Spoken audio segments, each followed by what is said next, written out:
Terminal Kota Harapan, yang dulu menjadi tempat lalu lalang sopir angkot, calo, dan pedagang kecil mencari rezeki, kini menjelma menjadi sarang teror. Setiap sudut terminal penuh coretan tangan-tangan jahil, bangku-bangku patah, dan aroma busuk dari sampah yang tak pernah diangkut.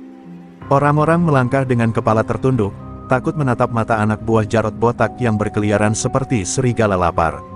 Siapapun yang datang, entah penumpang, pedagang, atau sopir, tak lepas dari intaian mata tajam para preman. Jarot botak berdiri di atas kap sebuah angkot tua, rokok kretek terselip di bibirnya. Tubuh kekar dengan kepala pelontos berkilat terkena cahaya matahari yang terik. Sorot matanya liar, penuh kebengisan. Di tangannya tergenggam sebatang besi tipis yang sering digunakan untuk mengintimidasi siapa saja yang menolak bayar uang keamanan. Setiap kata-katanya adalah titah yang wajib dipatuhi. Orang-orang mengenalnya sebagai raja tanpa mahkota di terminal ini. Suara bentakan Jarot menggema, "Setor dulu sini. Jangan pura-pura bego lo semua." Suara itu disambut cekikikan anak buahnya.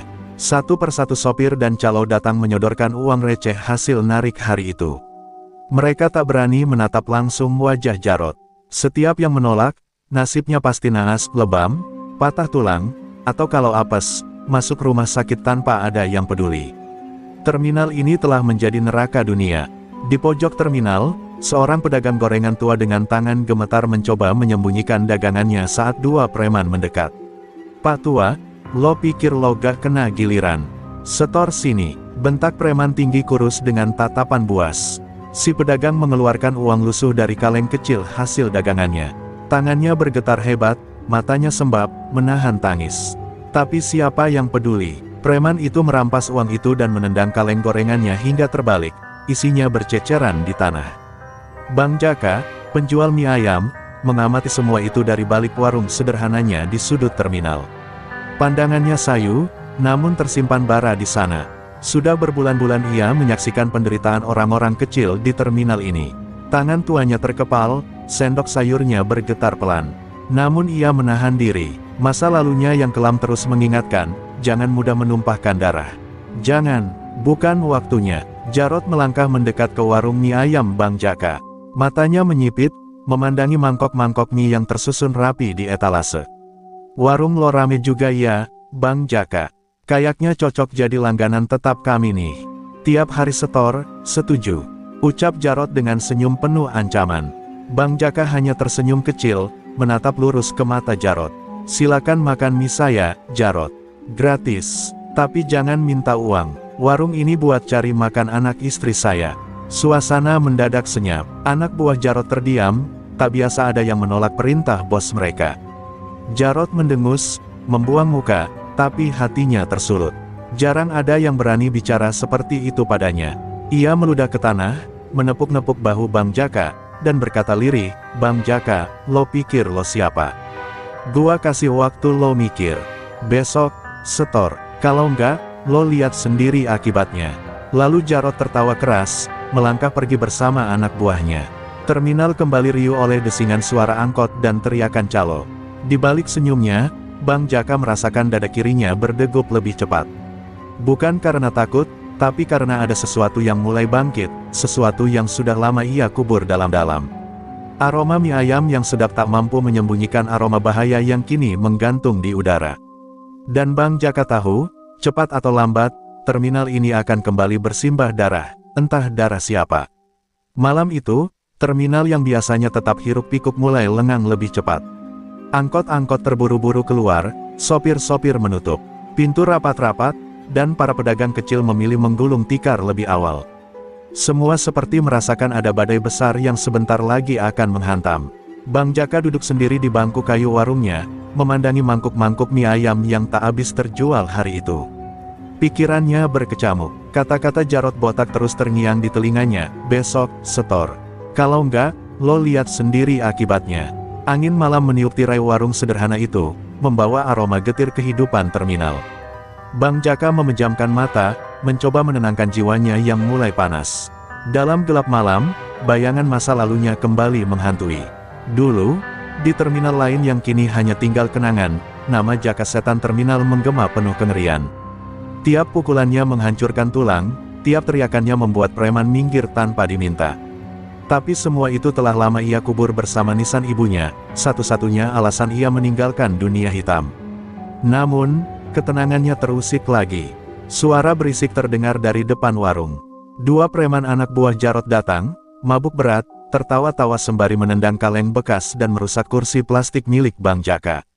"Nih warung sok suci amat, kagak setor tapi berani buka di wilayah kita," teriak salah satu dari mereka sambil menendang papan kecil bertuliskan mie ayam Bang Jaka, harga rakyat kecil. Papan itu pecah terbelah dua. Bang Jaka masih menahan diri, matanya tajam mengamati gerak mereka. Bang Jaka berdiri, menghampiri mereka dengan langkah tenang. "Kalau lapar, saya masakin. Kalau mau rusuh, jangan di sini. Saya nggak mau ada darah jatuh di warung ini," ucapnya pelan tapi tegas. Dua preman itu terdiam sejenak, seperti terbius oleh tatapan Bang Jaka. Namun, mabuk dan sombong membuat mereka meludahi tanah di depan kaki Bang Jaka. "Sok jago lo, Bang. Besok lo abis," salah satu dari mereka menggertak, sebelum akhirnya mereka kabur sambil tertawa miring. Pagi berikutnya, terminal sudah riuh sebelum matahari naik tinggi.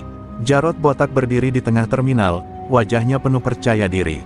Ia sudah merencanakan aksi yang menurutnya akan membuat Bang Jaka jera. Bang Jaka membuka warungnya seperti biasa, tapi suasana terasa lebih berat. Para pedagang, sopir, calo, bahkan penumpang memperhatikan dengan cemas.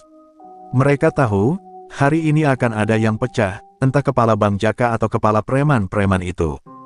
Bang Jaka menyajikan mie ayam untuk seorang sopir angkot yang bergetar memegang mangkok. Sopir itu berbisik, "Bang, tutup aja dulu warungnya. Jarot udah ngumpulin anak buah dari terminal lain. Bahaya Bang, jangan ngelawan. Mereka bawa senjata." Bang Jaka hanya tersenyum, menepuk pundak sopir itu. "Selama saya di sini, orang kecil nggak boleh diinjak-injak. Kalau saya harus tumbang, biarlah demi harga diri saya." Tak lama, terdengar suara teriakan. "Bang Jaka, keluar lo, bawa uang keamanan lo ke sini." Jarot berdiri dengan lingkaran anak buahnya, membawa balok, rantai, dan besi panjang. Wajah-wajah haus darah itu menatap ke arah warung mie ayam.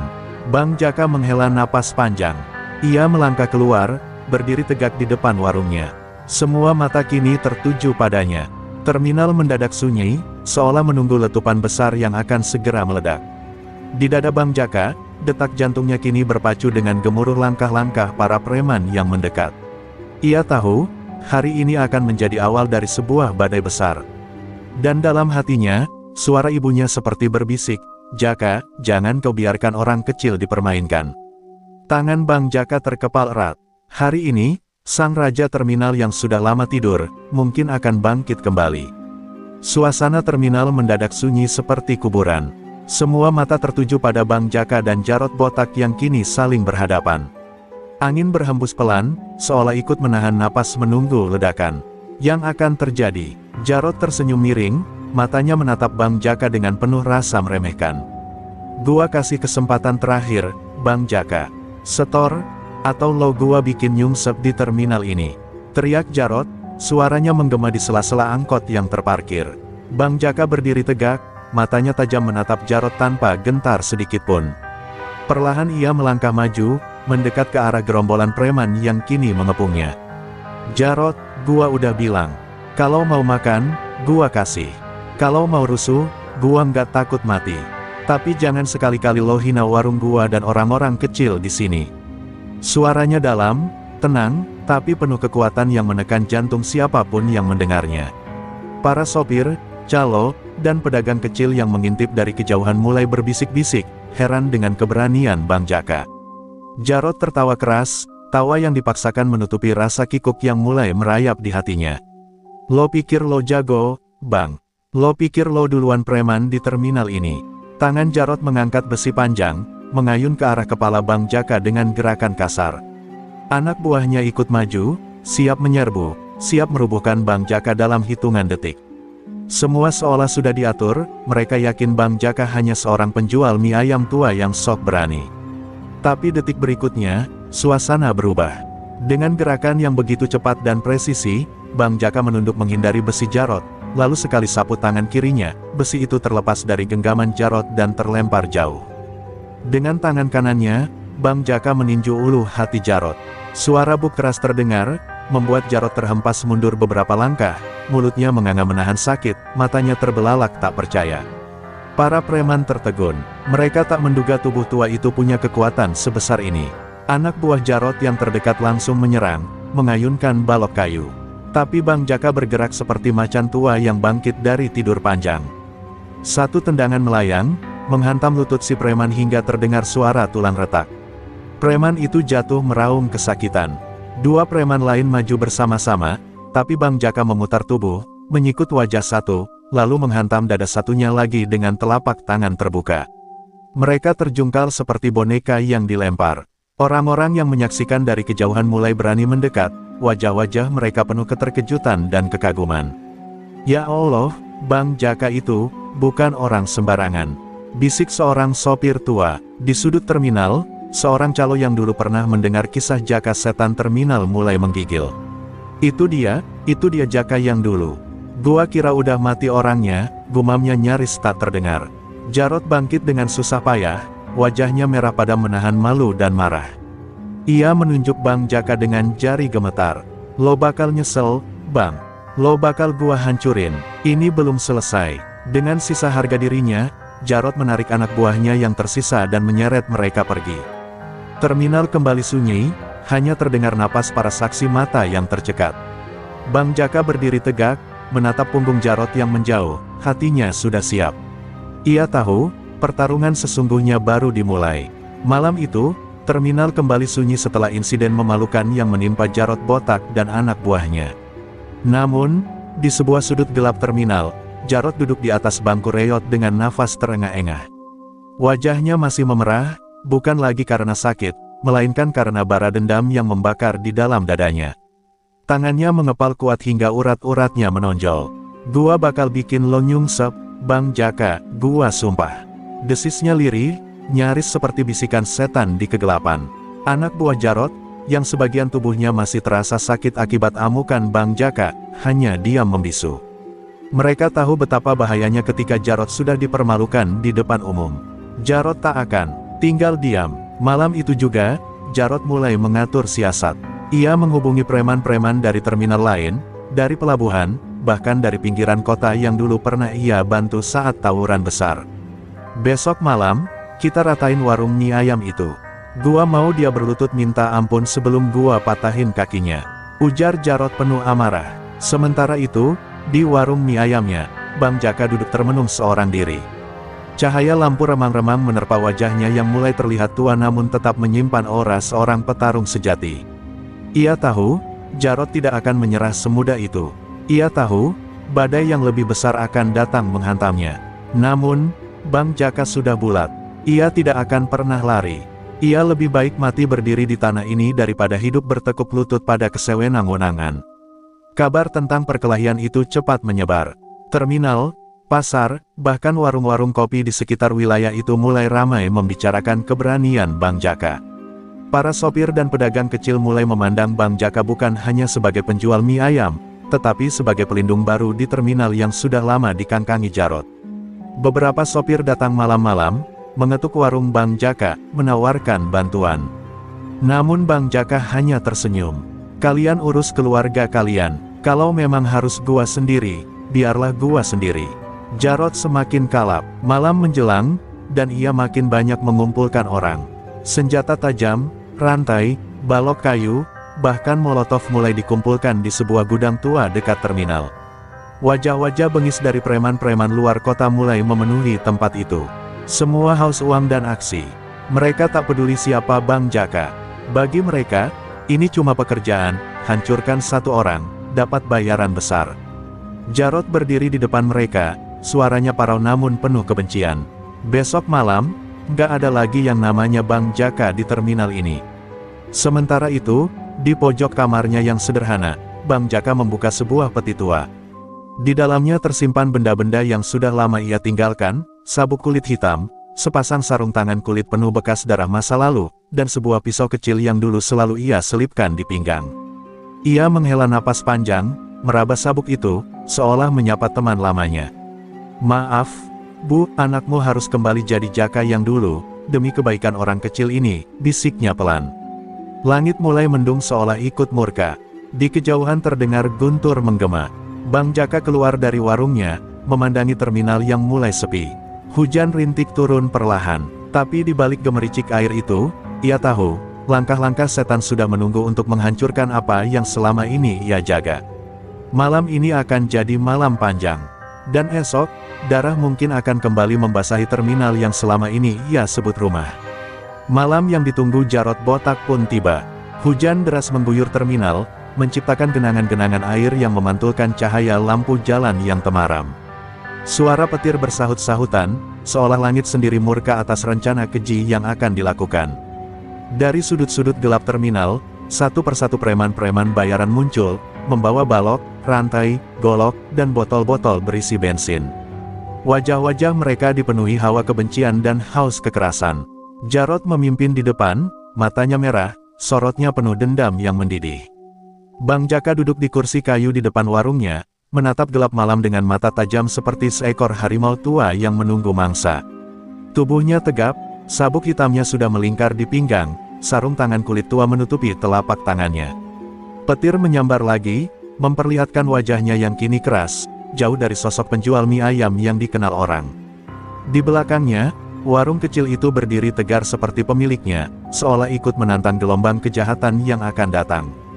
Langkah-langkah kasar para preman makin dekat, suara air yang terinjak sepatu dan sandal mereka bergabung dengan deru hujan. Jarot mengangkat tangan, memberi aba-aba. "Hancurin, bakar kalau perlu, jangan kasih dia hidup," teriaknya. Anak buahnya bersorak beringas, berlari menuju warung Bang Jaka. Malam itu, terminal berubah jadi medan perang. Asap molotov pertama dilempar, tapi sebelum botol itu menyentuh warung, Bang Jaka bergerak secepat kilat. Dengan sapuan kaki, ia menghantam tangan si pelempar hingga botol itu jatuh dan pecah di genangan air. Bang Jaka mengamuk. Ia menyambar balok kayu dari tangan preman pertama, memutarnya seperti tongkat, menghantam kaki dan pundak lawan-lawannya. Satu persatu roboh, meraung kesakitan, tergeletak di tanah basah. Darah bercampur air hujan mulai membasahi aspal terminal. Namun, jumlah lawan terlalu banyak. Setiap satu jatuh, dua lagi datang menyerbu. Tubuh Bang Jaka mulai dipenuhi luka, tapi semangatnya tak surut. Setiap pukulannya membuat lawan menjerit. Setiap tendangannya membuat tubuh preman terhempas. Suara bentrokan terdengar sampai ke warung-warung sekitar. Para sopir, pedagang kecil, dan warga mulai berdatangan, melihat dari kejauhan dengan hati berdebar. Mereka ingin membantu, tapi takut akan keganasan gerombolan Jarot. Salah satu sopir tua menangis melihat Bang Jaka bertarung sendirian. "Bang Jaka nggak pantas sendirian lawan begini," gumamnya. Namun Bang Jaka tetap berdiri, meski napasnya mulai berat, meski darah mengucur dari pelipisnya. Jarot maju dengan golok di tangan, wajahnya bengis. "Lo tua bangka, abis lo malam ini," teriaknya, mengayunkan golok ke arah Bang Jaka. Tapi Bang Jaka menepis dengan balok di tangannya, lalu menghantam dada Jarot hingga preman botak itu terjatuh tersungkur. Namun sebelum Bang Jaka bisa menuntaskan serangannya, sebuah besi panjang menghantam punggungnya dari belakang. Bang Jaka terhuyung, lututnya menyentuh tanah. Saat itulah para preman mengerubutinya, menghujani dengan pukulan dan tendangan. Hujan makin deras, petir menyambar lagi. Di balik hujan dan kegelapan, terdengar teriakan warga. Beberapa sopir dan pedagang mulai memberanikan diri berlari ke arah Bang Jaka.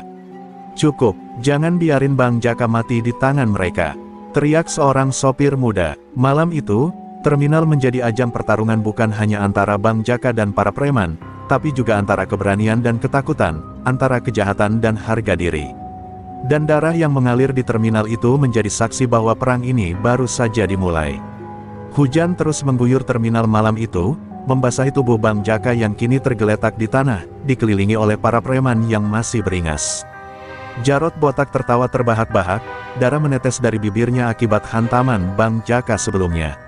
"Lihat tuh, jagoan lo udah kayak anjing sekarat," teriak Jarot sambil meludahi tanah dekat wajah Bang Jaka. Preman-premannya makin menjadi, menendang tubuh Bang Jaka tanpa ampun, seolah ingin memastikan lelaki tua itu tak akan bangun lagi. Di kejauhan, warga terminal dan para sopir mulai maju. Ada yang membawa pentungan, ada yang hanya bermodalkan batu di tangan. Mereka tahu, bila mereka diam, maka Bang Jaka akan tewas dan mereka berikutnya. Seorang pedagang kopi berteriak, kalau malam ini kita biarin Bang Jaka mati, besok kita semua yang diinjak-injak mereka. Teriakan itu membakar keberanian mereka. Satu persatu, mereka berlari mendekat, menggempur barisan preman dari belakang.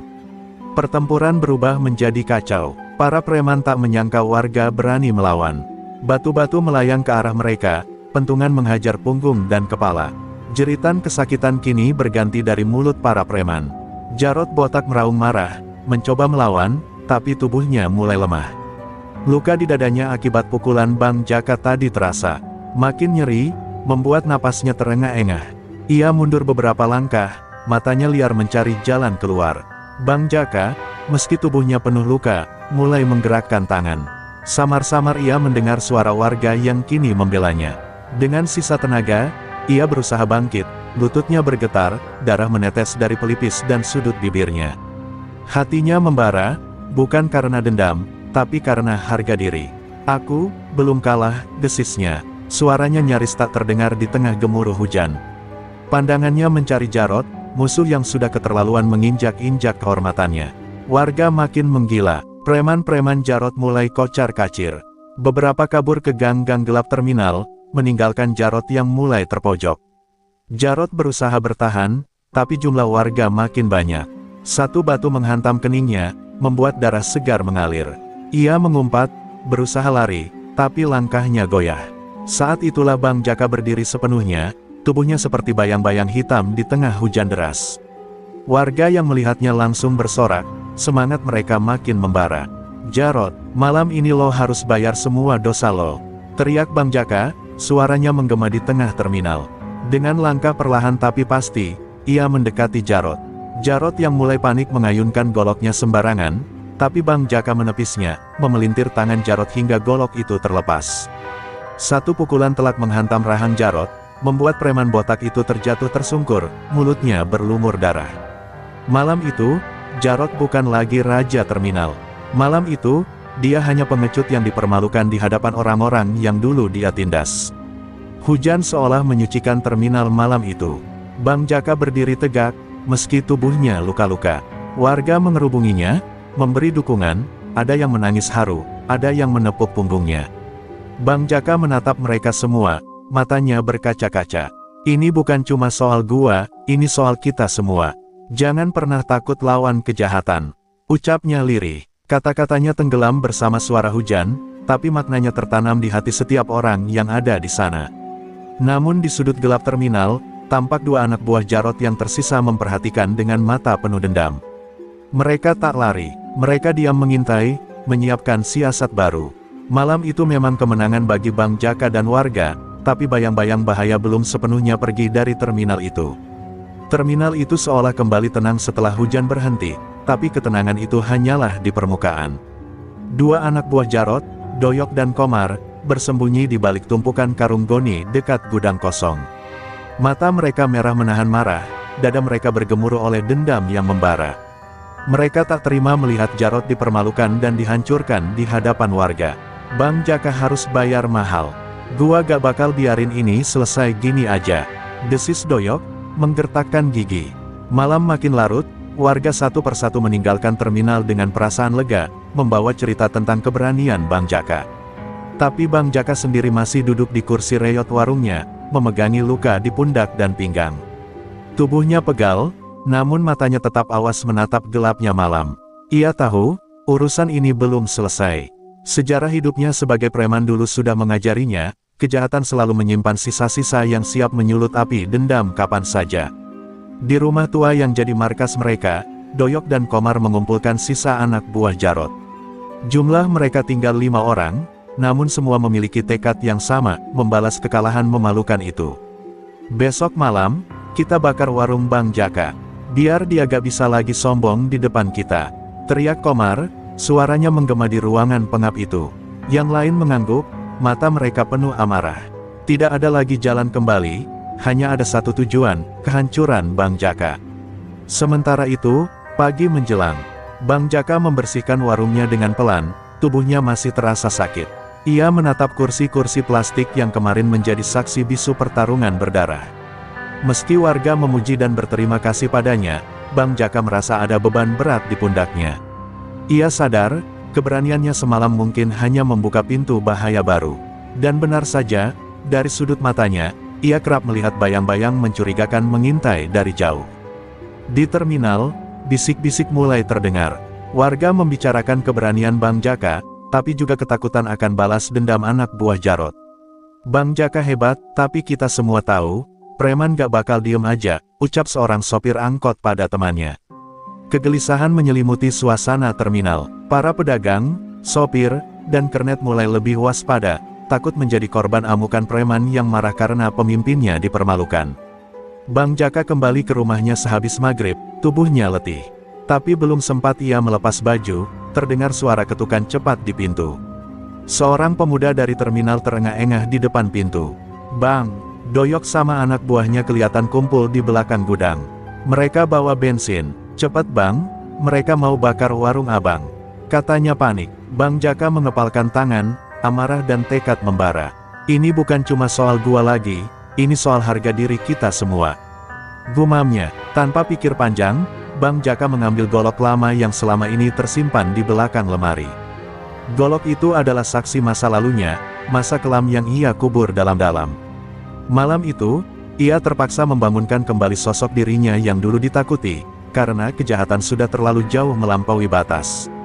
Dengan langkah pasti, ia bergegas menuju terminal, siap menghadapi gelombang baru yang mengancam ketenangan tempat itu. Dari kejauhan, terlihat nyala api kecil mulai menyala di salah satu sudut warung mie ayam Bang Jaka.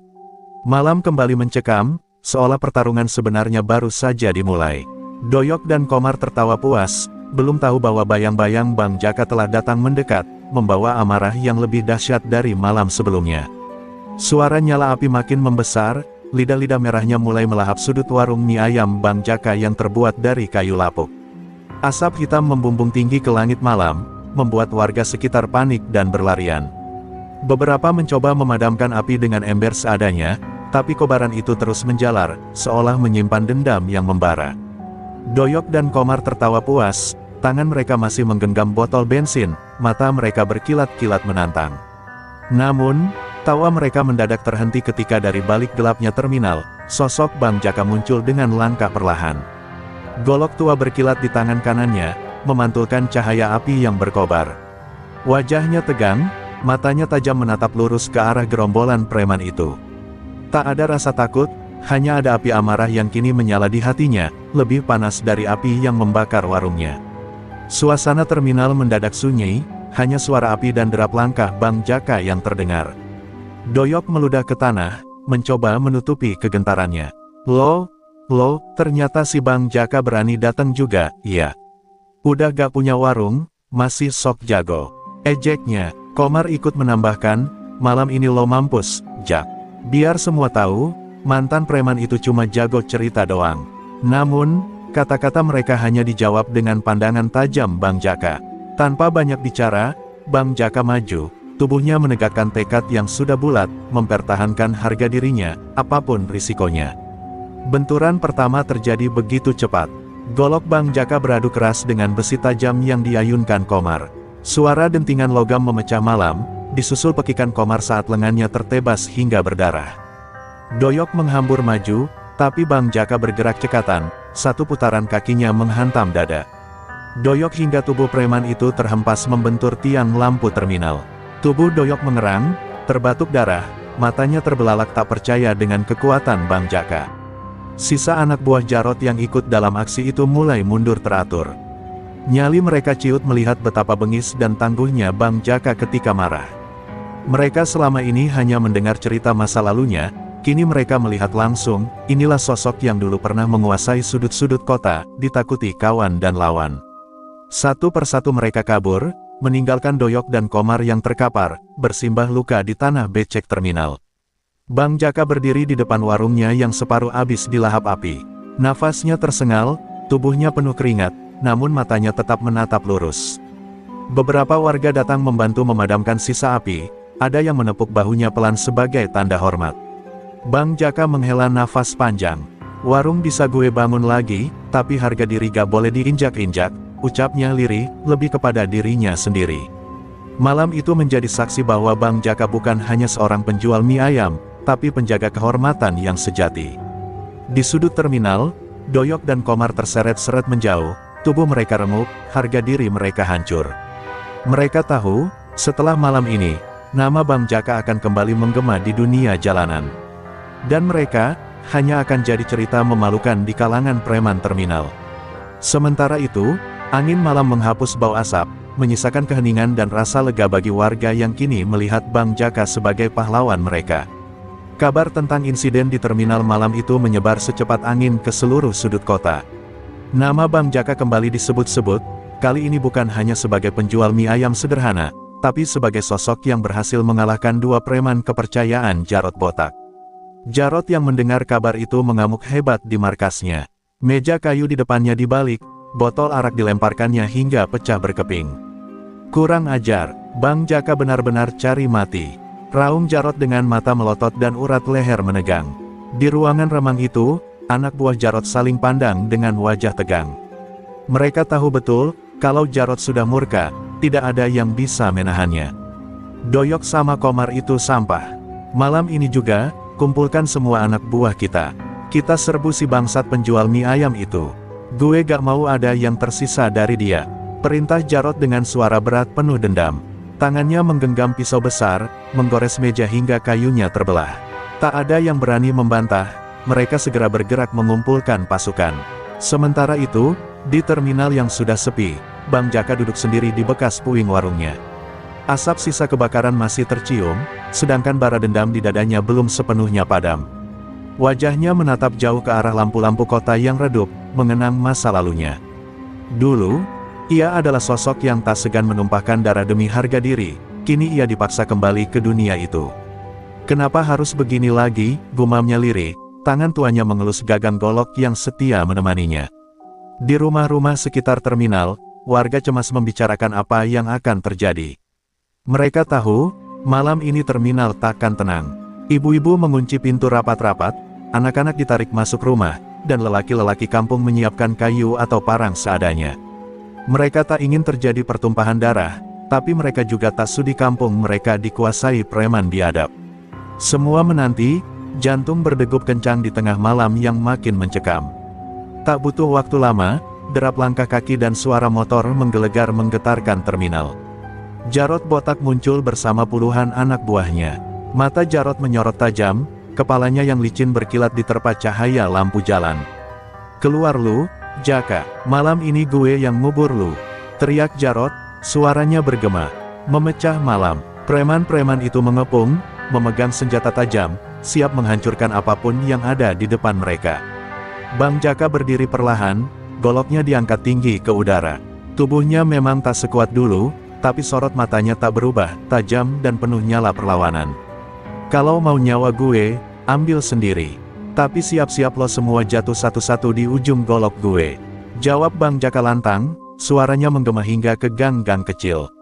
Saat itu, angin malam bertiup lebih dingin, seolah ikut merasakan bahwa pertarungan besar tak terelakkan lagi. Langkah pertama dimulai, dan dunia terminal seolah berhenti bernafas. Semua menanti apa yang akan terjadi, ketika satu lelaki tua dengan masa lalu kelam harus menghadapi gerombolan preman haus darah. Malam itu bukan hanya jadi malam dendam Jarot, tapi jadi malam di mana harga diri, nyawa, dan kehormatan dipertaruhkan tanpa batas. Terminal yang biasanya gaduh oleh suara kendaraan kini sunyi, hanya terdengar derap langkah kaki puluhan preman yang mengepung Bang Jaka. Lampu-lampu jalan memantulkan bayang-bayang menyeramkan mereka di aspal yang dingin. Jarot Botak berdiri paling depan, mata merahnya menyala bagai bara, pisau panjang di tangannya berkilat. "Gue kasih lu kesempatan terakhir, Jaka. Sujud di kaki gue atau malam ini lo mati diinjek-injek," bentaknya, suaranya menggelegar hingga membuat anjing-anjing liar menyalak dari kejauhan. Bang Jaka menatap mereka tanpa gentar. Sorot matanya seperti dulu, saat ia memimpin puluhan preman di masa lalu, menebar ketakutan di seantero kota.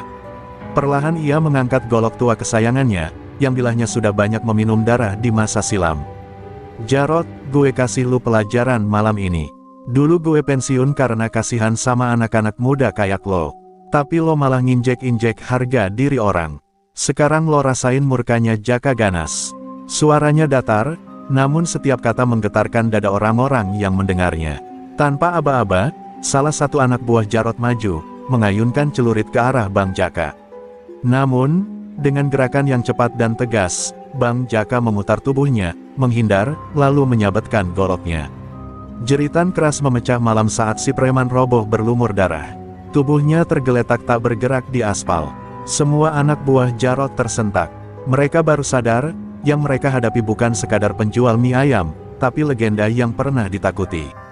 Jerih dan gentar mulai merayap di dada sebagian anak buah Jarot, tapi amarah Jarot membutakan mereka. "Serbu dia, jangan kasih ampun," teriak Jarot. Dengan brutal mereka menyerbu, senjata tajam terhunus, siap menebas apa saja.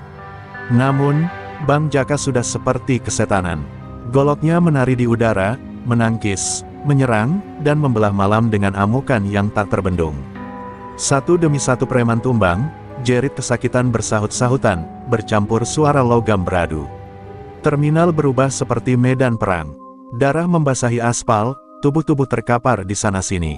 Namun Bang Jaka tak goyah, tubuhnya penuh luka, tapi matanya tetap menyala. Nafasnya memburu, namun setiap sabetan goloknya tetap bertenaga. "Ayo, siapa lagi yang mau nyusul?" teriaknya, suaranya menggema di antara jerit malam. Para preman mulai mundur perlahan, ngeri melihat teman-teman mereka bergelimpangan tanpa daya. Jarot botak tak terima, harga dirinya diinjak di depan anak buahnya. Dengan teriakan beringas, ia maju sendiri, pisau panjang di tangan siap menebas leher Bang Jaka. Mereka berdua kini berhadap-hadapan, dua sosok dengan masa lalu penuh darah, dua generasi preman yang kini bertarung mempertaruhkan kehormatan masing-masing. Udara di sekitar mereka seolah membeku, menanti siapa yang akan jadi pemenang. Pertarungan dimulai. Golok Bang Jaka beradu dengan pisau Jarot, memercikkan api kecil di kegelapan. Mereka saling menyerang, saling menangkis dengan ganas, tak peduli luka di tubuh. Nafas keduanya berat, namun semangat tak surut. Malam itu, terminal menjadi saksi bisu bentrokan dua preman paling ditakuti, dan hanya satu yang akan keluar hidup-hidup. Pisau panjang Jarot botak berkelebat ganas, mengarah ke dada Bang Jaka dengan kekuatan penuh. Tapi Bang Jaka yang sudah kenyang menghadapi maut di masa lalu, dengan cekatan memiringkan tubuhnya. Pisau itu hanya menggores bajunya, sementara golok Bang Jaka meluncur cepat ke lengan Jarot. Darah memancar, dan teriakan Jarot menggema di terminal. Namun, amarah Jarot justru makin membara, matanya merah penuh dendam. "Mati lu, Jaka," raungnya, sembari menghantamkan kepalan tangan ke wajah lawannya. Bang Jaka terhuyung sejenak, bibirnya pecah, darah mengalir di sudut mulut. Tapi matanya tak kehilangan sorot buasnya. Dengan nafas terengah, dia meludah ke tanah, lalu melompat ke depan. Goloknya terayun ke arah kaki Jarot. Sabetan itu tak bisa dihindari Jarot sepenuhnya. Betisnya terbelah, membuatnya terjatuh dengan wajah mencium tanah keras. Jeritan kesakitan keluar dari mulut Jarot, namun ia menggertakkan gigi menahan nyeri. Ia tahu, menyerah berarti mati. Bang Jaka menatap tubuh Jarot yang tersungkur dengan sorot tajam. Ia melangkah pelan mendekati lawannya. Setiap langkahnya seperti genderang maut yang memekakkan telinga Jarot. "Dulu gue biarin preman-preman kayak lo hidup, biar lo cari makan. Tapi lo malah jadi bangsat, nginjek-injek orang kecil. Malam ini lo harus bayar." Suara Bang Jaka terdengar serak, tapi tiap katanya menamparkan batin Jarot hingga hancur. Dengan sisa tenaga, Jarot mengayunkan pisau ke kaki Bang Jaka. Namun Bang Jaka seperti sudah membaca gerakannya. Goloknya menebas, dan pisau di tangan Jarot terlepas, terbang jatuh ke tanah. Tubuh Jarot kini penuh luka, napasnya berat, darah membasahi seluruh bajunya. Dia tahu ajal sudah mengintai, tapi gengsinya membuat dia tetap memandangi Bang Jaka dengan sorot penuh benci. "Bunuh gue kalau berani," desisnya lirih. Bang Jaka menghela napas panjang. Goloknya ia turunkan perlahan. "Gue gak sebangsat lo, Jarot. Mati itu gampang, tapi lo bakal gue biarin hidup biar lo ngerasain jadi pecundang seumur hidup lo." Ucapnya pelan, tapi menghujam harga diri Jarot jauh lebih sakit daripada sabetan golok. Jarot terdiam, matanya berkaca-kaca. Baru kali ini dia merasa hancur sehancur-hancurnya. Para anak buah Jarot yang tersisa hanya bisa memandang dengan wajah pucat. Mereka sudah kehilangan nyali. Satu persatu mereka mundur, menjauh, takut kalau Bang Jaka mengalihkan amarahnya ke mereka. Terminal malam itu benar-benar menjadi saksi kejatuhan Jarot Botak, preman yang selama ini ditakuti. Dan di tengah cahaya lampu remang, Bang Jaka berdiri tegak, tubuhnya berlumur darah musuh, matanya menatap langit seolah berbicara pada masa lalunya. Hujan rintik mulai turun, membasuh darah yang membanjiri aspal terminal. Bang Jaka berdiri di tengah genangan itu, goloknya ia tancapkan ke tanah. Sorot matanya kini kosong, jauh menembus gelap malam. Dia tahu, malam ini dia telah membangunkan kembali sosok yang selama ini ia kubur, Jaka Ganas, sang legenda preman. Dan kini, apakah ia akan bisa kembali ke kehidupannya sebagai penjual mie ayam biasa? Terminal itu kini senyap, hanya suara hujan yang jatuh membasahi aspal penuh bercak darah. Bang Jaka masih berdiri di tempatnya, mematung seperti patung hidup. Di sekitarnya, tubuh Jarot terkulai lemah, napasnya tinggal satu-satu. Para anak buah Jarot sudah kabur entah kemana, menyisakan terminal yang seperti medan perang. Bang Jaka memejamkan mata sejenak, mencoba meredam gejolak di dadanya. Hatinya diliputi perasaan getir. Dia menang, tapi kemenangan ini membawa luka batin yang lebih dalam dari luka fisik manapun. Di kejauhan, suara sirene polisi mulai terdengar. Rupanya warga sekitar yang ketakutan telah melapor. Bang Jaka tahu, waktunya tidak banyak. Ia memandang Jarot yang tergeletak, lalu berjalan perlahan menghampirinya. Ingat kata-kata gue, Jarot. Lo hidup hari ini bukan karena kekuatan lo, tapi karena belas kasihan orang yang lo hina. Gumamnya pelan, nyaris tak terdengar di tengah rintik hujan. Jarot hanya bisa memejamkan mata, air mata bercampur darah di wajahnya. Bang Jaka melangkah cepat menuju warung mie ayamnya. Dengan tangan gemetar, ia mengelap goloknya yang masih basah darah. Di kepalanya, kenangan masa lalu membanjiri pikirannya, masa kelam penuh kekerasan, masa di mana ia tak punya rasa takut dan belas kasih. Malam ini, semua itu bangkit kembali. Dan kini ia sadar, sulit baginya untuk benar-benar lari dari siapa dirinya dulu. Dunia sudah memaksanya kembali pada sosok itu. Sementara itu, warga mulai berdatangan perlahan, mengintip dari balik bangunan-bangunan terminal. Mereka terkejut melihat Jarot Botak, preman yang selama ini menindas mereka, kini tak lebih dari bangkai hidup yang tergeletak tak berdaya. Bisik-bisik terdengar, sebagian bersyukur, sebagian takut kalau-kalau Bang Jaka kini menjadi sosok yang lebih mengerikan. Di sudut terminal, beberapa lelaki tua bahkan menitikkan air mata lega, akhirnya teror Jarot berakhir malam ini. Polisi tiba dengan tergesa-gesa, lampu merah biru memantul di genangan air dan darah. Mereka menemukan Jarot dalam kondisi sekarat dan para warga yang hanya bisa menunjuk warung Bang Jaka. Namun saat petugas menghampiri, Bang Jaka sudah duduk di bangkunya, menggulung lengan bajunya, wajahnya datar seolah tak terjadi apa-apa. Bang Jaka, ini perbuatan lo? Tanya seorang polisi tua yang mengenal masa lalu Jaka. Bang Jaka hanya menatap tanpa kata, lalu menghela napas panjang. Gue cuma bela diri, Pak. Tanya aja warga sini, jawabnya lirih. Hati polisi itu gundah. Ia tahu siapa Bang Jaka dulu. Ia juga tahu, tanpa Bang Jaka, terminal ini mungkin sudah rata dengan kekuasaan Jarot. Setelah memeriksa saksi dan keadaan sekitar, polisi itu mengangguk pelan. Kali ini lo selamat, Jaka. Tapi gue harap ini yang terakhir. Bang Jaka hanya tersenyum pahit. Dalam hati ia tahu, ini baru permulaan. Dunia lama sepertinya belum benar-benar mau melepasnya. Malam itu berakhir dengan hujan yang makin deras. Jarot digotong ke ambulans, dan terminal kembali sunyi. Bang Jaka duduk sendiri di warungnya, menatap lampu jalan yang berkelip redup. Tangannya meremas gelas kopi dingin, pikirannya kalut. Ia bertanya pada diri sendiri, setelah ini, apakah hidupnya masih bisa kembali tenang, atau ia sudah terseret lagi ke dalam pusaran kekerasan yang dulu ia benci. Malam itu seolah belum benar-benar berakhir. Meski hujan telah reda, awan gelap masih menggantung rendah di langit.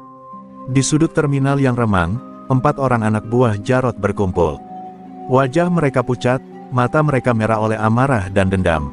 Mereka tak percaya Jarot, raja mereka, bisa dibuat tak berdaya hanya oleh seorang penjual mie ayam. Kita nggak bisa biarin ini, bro. Bang Jarot udah kayak abang sendiri buat kita. Desis salah satu dari mereka, si Budi Codet, yang dari dulu dikenal paling beringas setelah Jarot. Mereka merencanakan sesuatu. Malam itu juga, mereka sepakat akan membakar warung Bang Jaka. Bukan sekadar membalas dendam, tapi ingin menunjukkan bahwa mereka masih punya harga diri.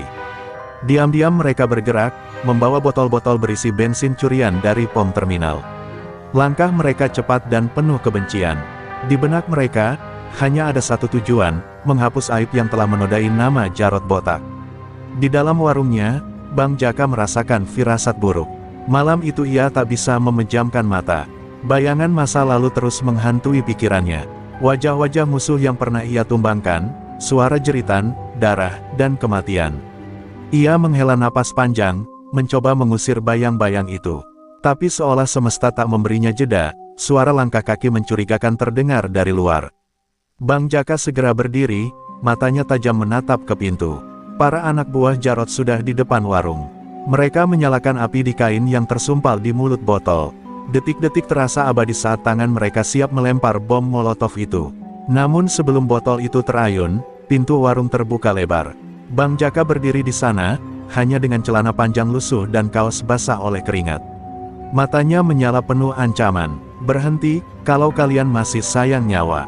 Suaranya rendah tapi menggema kuat, menusuk hingga tulang. Anak buah Jarot sempat tertegun. Mereka tak menyangka Bang Jaka sewaspada itu. Namun amarah telah membutakan mereka. Budi Codet berteriak, "Bakar dia. Biar lo tahu rasa, Jaka." 3 botol melayang hampir bersamaan, api menyambar gelapnya malam. Namun Bang Jaka melompat dengan gesit, mengguling ke tanah, menghindari ledakan kecil yang membakar sisi warungnya. Api mulai melahap dinding kayu tua, dan malam pun kembali jadi neraka. Bang Jaka tak menunggu lagi. Ia meraih batang kayu di dekatnya, dan dalam sekejap tubuh Budi Codet dihantam hingga terpelanting menghantam tiang terminal. 2 anak buah Jarot lainnya mencoba menyerang dengan pisau lipat, namun Bang Jaka menghindar cekatan, lalu menghajar keduanya dengan hantaman brutal. Satu persatu mereka terkapar, menambah daftar korban keserakahan dan kebodohan. Asap mulai membumbung dari warungnya yang terbakar sebagian. Dengan napas terengah, Bang Jaka berdiri di antara api dan tubuh-tubuh yang bergelimpangan. Matanya menatap kosong kekobaran api yang menghanguskan tempat yang ia bangun dengan susah payah. "Inilah harga yang harus gue bayar karena masa lalu gue," bisiknya getir. Malam itu, terminal kembali jadi saksi bisu betapa dendam hanya membawa kehancuran. Sementara Bang Jaka tahu, badai ini belum berakhir. Langit mulai memucat keperakan, tanda fajar hampir datang. Asap hitam dari warung Bang Jaka membumbung tinggi, menusuk hidung dan membuat mata pedih. Beberapa warga terminal yang terbangun karena bau sangit berlarian menuju sumber kebakaran. Mereka terkejut melihat warung yang biasa jadi tempat mereka bersantai kini dilahap api, dan tubuh-tubuh anak buah Jarot tergeletak tak sadarkan diri di sekitarnya. "Ya Allah! Apa yang terjadi di sini?" teriak seorang pedagang kopi tua sambil memukul-mukul dada. Bang Jaka berdiri lemas. Tangannya hitam berjelaga, kaosnya robek di beberapa tempat. Api sudah hampir padam, hanya tersisa bara membara dan tiang hangus berdiri miring. Matanya sayu menatap reruntuhan tempat dia menggantungkan hidup. Tapi lebih dari itu, ada luka di dalam dadanya, luka karena masa lalunya yang kelam kembali menyeretnya ke dalam pusaran dendam. Ia tahu, ini belum selesai. Wajah-wajah warga menatapnya dengan campuran kasihan dan takut. Mereka tahu, ada sesuatu yang besar telah pecah malam itu. Tak lama, suara sirene polisi memecah suasana. 2 truk patroli berhenti di depan terminal. Polisi-polisi bersenjata turun tergesa. Komandan mereka, seorang perwira menengah bernama Pak Surya, langsung mendekati Bang Jaka. "Apa yang terjadi di sini, Bang Jaka? Kenapa ada kebakaran? Kenapa ada yang terkapar?" Suaranya keras, penuh curiga. Bang Jaka menghela napas berat, menatap lurus ke mata sang komandan. "Mereka mau bakar warung saya, Pak. Saya hanya membela diri." Namun hukum tak mengenal alasan seutuhnya. Polisi mulai mengamankan tempat kejadian, memasang garis kuning, memotret puing-puing, dan memeriksa tubuh anak buah Jarot yang mulai siuman dengan tubuh lebam dan luka. Budi Codet yang matanya sembab memandang Bang Jaka penuh kebencian. Dengan suara parau ia berteriak, "Tangkap dia, Pak. Dia yang hancurin kami. Dia preman tua yang pura-pura jadi penjual mie." Tuduhan itu membuat suasana makin panas. Beberapa warga mulai bisik-bisik, rasa takut mereka pada Bang Jaka kembali muncul. Pak Surya ragu sejenak. Ia kenal siapa Bang Jaka dulu, legenda terminal yang dulu menggetarkan dunia hitam. Tapi ia juga tahu, selama ini Bang Jaka sudah berubah. Namun, demi prosedur, Bang Jaka tetap diminta ikut ke kantor polisi untuk diperiksa lebih lanjut. Bang Jaka hanya tersenyum pahit. "Baik, Pak, kalau ini memang jalan yang harus saya tempuh," katanya lirih. Dengan langkah gontai, ia naik ke mobil patroli, meninggalkan puing-puing hidupnya yang baru saja hangus terbakar. Di perjalanan menuju kantor polisi, Bang Jaka memandang keluar jendela. Terminal yang dulu jadi medan perangnya kini terasa asing, dingin, dan penuh pengkhianatan. Dalam hatinya ia bertanya, sampai kapan dendam ini akan terus mengejarnya. Sementara di belakangnya, Budi Codet dan anak buah Jarot lainnya tersenyum sinis. Mereka merasa telah berhasil menjebak Bang Jaka dalam jerat hukum. Mereka tahu, tanpa Bang Jaka, terminal akan kembali dalam genggaman mereka. Dan fajar pun benar-benar menyingsing, menyinari terminal yang masih beraroma asap dan arang. Di balik langit yang mulai cerah, tersimpan cerita baru yang akan segera bergulir, tentang perjuangan Bang Jaka membersihkan namanya, dan tentang rencana busuk anak buah Jarot yang belum sepenuhnya usai. Terminal itu, sekali lagi, bersiap menjadi gelanggang pertarungan harga diri dan kebenaran. Di ruang interogasi kantor polisi, Bang Jaka duduk dengan tangan terlipat di atas meja dingin dari besi. Lampu remang-remang menggantung rendah di atas kepalanya, menyoroti wajahnya yang tampak tua dan letih. Pak Surya duduk di hadapannya, menatap lekat-lekat seolah mencoba membaca isi hatinya. "Bang Jaka, aku ingin percaya padamu. Tapi semua bukti ada padamu. Anak buah Jarot penuh luka, warungmu terbakar. Apa aku punya pilihan selain menahanmu sementara?" Suara Pak Surya berat, seperti menanggung beban moral yang tak mudah. Bang Jaka mengangguk pelan. "Aku paham, Surya. Aku tahu hukum harus ditegakkan. Tapi jangan biarkan mereka, anak buah Jarot, merajalela lagi di terminal itu. Aku rela ditahan, asal kau jangan biarkan terminal jadi neraka bagi rakyat kecil," ucapnya lirih, matanya berkaca-kaca. Pak Surya terdiam, ada pergulatan batin dalam dirinya. Dulu, ia pernah berutang budi pada Bang Jaka, lelaki ini pernah menyelamatkannya dari serangan preman belasan tahun lalu. Sementara itu, di luar kantor polisi, kabar tertangkapnya Bang Jaka menyebar seperti api disiram bensin. Para pedagang kecil, tukang ojek, hingga ibu-ibu penjual sayur berkumpul di depan pagar kantor polisi. Mereka membawa spanduk sederhana dari kain bekas bertuliskan, "Bebaskan Bang Jaka, pahlawan terminal." Suara mereka menggema di pagi yang masih dingin. "Kami ingin keadilan, Bang Jaka tak bersalah," teriak mereka bergantian. Suara-suara itu membuat Pak Surya dan beberapa polisi di dalam ruangan semakin gelisah. Di sisi lain terminal, Budi Codet dan sisa anak buah Jarot berpesta kecil di sebuah warung remang-remang. Mereka bersulang dengan botol miras murah, tertawa puas melihat Bang Jaka akhirnya masuk bui. "Gak ngangka segampang ini jerat si tua itu," ujar Budi Codet, terkekeh. Namun di balik tawanya, ada rasa takut yang tak bisa dia redam, takut kalau Bang Jaka suatu hari keluar dan membalas dendam. Karena mereka tahu, sekeras apapun jerat yang mereka pasang, Bang Jaka adalah sosok yang tak mudah dijatuhkan selamanya. Malam harinya, di dalam sel tahanan, Bang Jaka termenung memandang tembok kusam. Bayangan masa lalunya muncul satu-satu, pertarungan berdarah, teriakan, musuh yang tumbang, dan wajah almarhum istrinya yang dulu memintanya tobat. "Maafkan aku, Ningsih, aku gagal menepati janji," bisiknya pada bayangan istrinya. Air matanya menetes, tak ada lagi yang melihat selain tembok dingin dan sunyi yang menjadi teman sepenjaranya malam itu. Namun, Bang Jaka bukan orang yang mudah menyerah.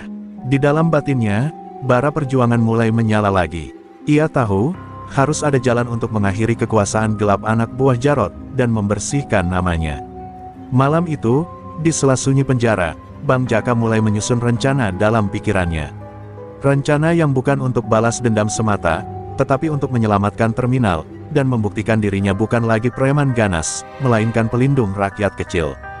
Fajar berikutnya, terminal kembali dipenuhi wajah-wajah resah. Pedagang dan warga menunggu kabar dari kantor polisi. Sementara Budi Codet mulai menyusun langkah baru, berniat mengambil alih seluruh wilayah terminal tanpa Bang Jaka.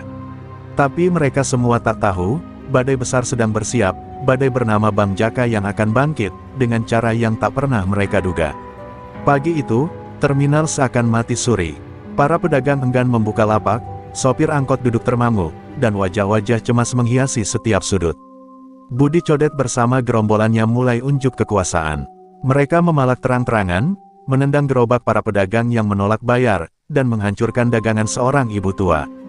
Tangis ibu itu pecah, tapi tak ada yang berani menolong. Sekarang, terminal ini milik kita. Siapa yang melawan, siap-siap mampus. Teriak Budi Codet, sombong. Namun di kantor polisi, keputusan besar dibuat. Pak Surya yang semalaman tak bisa tidur akhirnya memutuskan untuk bertindak. Setelah memeriksa kembali bukti-bukti, dia menyadari bahwa semua yang menjerat Bang Jaka adalah jebakan licik. "Lepaskan Bang Jaka, kita butuh dia untuk menghentikan kekacauan ini," serunya kepada anak buahnya. Dengan langkah tergesa, polisi membuka sel. Bang Jaka menatap mereka dengan mata sayu, tapi begitu mendengar kabar terminal makin rusuh, bara amarahnya kembali menyala. Bang Jaka keluar dari kantor polisi dengan langkah tegap, meski tubuhnya sudah lelah. Sorak-sorai rakyat kecil menyambutnya. "Bang Jaka hidup, pahlawan kami kembali," teriak seorang tukang ojek. Tanpa banyak bicara, Bang Jaka langsung menuju terminal. Langkahnya seperti dentang genderang perang.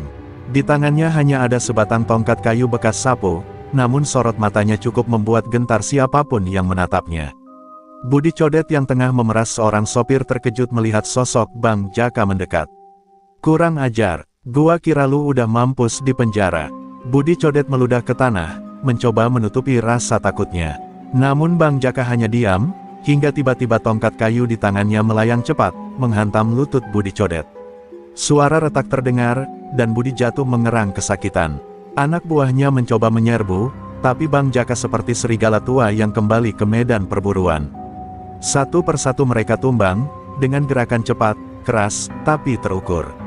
Terminal seketika gaduh. Namun bukan lagi gaduh oleh teriakan preman, melainkan sorak rakyat kecil yang menyaksikan Bang Jaka menghajar gerombolan biadab itu. Para pedagang berani bangkit, ikut mengusir preman-preman sisa. Polisi datang untuk mengamankan situasi, namun mereka tahu, kemenangan sejati hari itu ada di tangan Bang Jaka. Di ujung pertarungan, Bang Jaka berdiri di tengah terminal. Nafasnya terengah, tubuhnya penuh luka memar, namun matanya bersinar. "Terminal ini milik rakyat kecil. Bukan tempat kalian menebar teror." Suaranya menggelegar, disambut tepuk tangan dan tangisan haru warga. Budi Codet diseret polisi, bersama sisa anak buahnya, tak berkutik lagi. Malam itu, terminal berubah. Warung mie ayam Bang Jaka kembali didirikan oleh para warga, sebagai tanda terima kasih. Bang Jaka duduk di bangkunya, menatap bintang. Bayangan istrinya seakan hadir, tersenyum padanya. "Aku sudah tepati janjiku, Ning," bisiknya. Kini, ia bukan lagi preman ganas, tapi pelindung sejati bagi rakyat kecil.